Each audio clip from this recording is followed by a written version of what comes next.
I'm now joined by Jacy Christiansen, and a distance runner for Liberty's track and field team, and Rebekah Ricksecker, who's a track and field assistant coach at Liberty. Ladies, thanks for joining us here today. Now, Jacy just recently won the women's 5K blue race at the Greater Louisville Classic. And Jacy, you've been running all your life and done pretty well at it, but at one point you were thinking about quitting. Tell us a little bit about that. Yeah, at age 13, then again at age 17, I just felt so drained, both mentally and physically, that I wasn't sure if I could keep going on, and just felt like I'd hit a ceiling, wasn't going to improve at all, but God really gave me the strength to persevere through it all and just to keep going, keep training hard. Was there one thing that you felt just kind of like gave you the extra nudge to keep going? I mean, because such a young age, 13, 17, like to feel like, wow, I'm burnt out. Right. I guess it's just something that I felt like God was telling me, you know, this is a gift I gave you, and you need to still use it and persevere through these hard times, even though you may not want to anymore. Now, you have a unique story in that you grew up in a family of runners, and you started running when you were just 3 years old. I can't even imagine that. Some people are just learning to walk then. But when you went on to be 5, you ran in a 5K and set the U.S. record, which is still the record today. That's pretty impressive. Did you realize what you had done at the age of 5? Well, my dad would always tell me, you know, what I needed to run, and he told me after the race that I had broken the record. Did it sink in then? Did you understand, man, I've just set a U.S. record?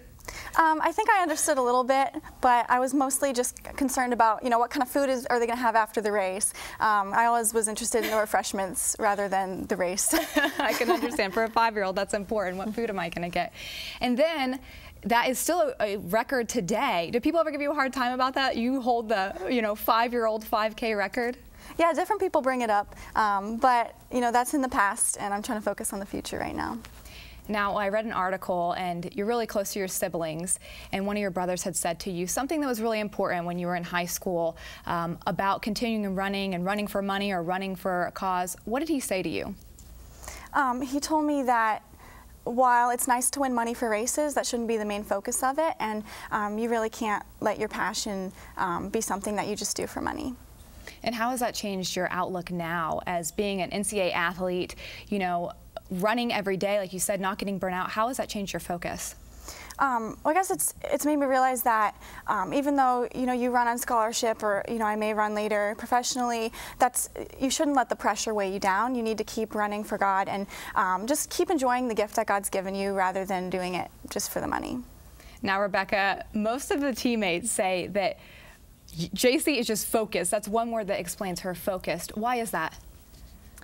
I think that Jacy just knows how to really concentrate when she needs to concentrate. I think that as a person and as an athlete, she's very balanced, and she's able to have fun and relax when she needs to, but then she's also able to, like, at the beginning, before the race, and also during certain key points during races, she's able to really focus. I think it's probably something that she's been able to do because she's been running for so long, but she just has a great mental capacity to be a good long distance runner. Would you attribute that to running, you know, your whole life, to be such a good long distance runner? Yeah, I think that's part of it. Obviously, training helps a lot, but also just my faith in God and what He's done for me, just realizing that it's all for Him. What is it like to have someone like Jacy on your team who, you know, really just kind of gets it? Not only is she an excellent athlete, but she gets what running's all about. It's beyond just winning titles. It's for the glory of God. Well, you know, I've loved having the opportunity to work with her for the past several years, and I've been able to see her grow so much as an athlete and as a person.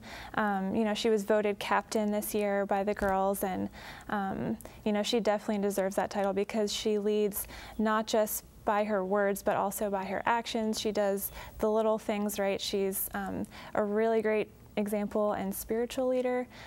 So it's been just a blessing to be able to work with her ever since her freshman year. What is it like to know that at one point maybe she almost quit when she was 13 or 14? Well, I'm very glad she didn't.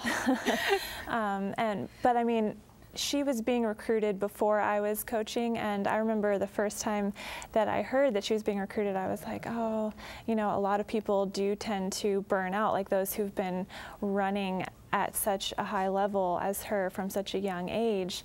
But she's just been able to continue to improve over the years, so it's been awesome to be able to see that. Well, we're glad that you're still here, and congratulations. Thank you both for joining us here today.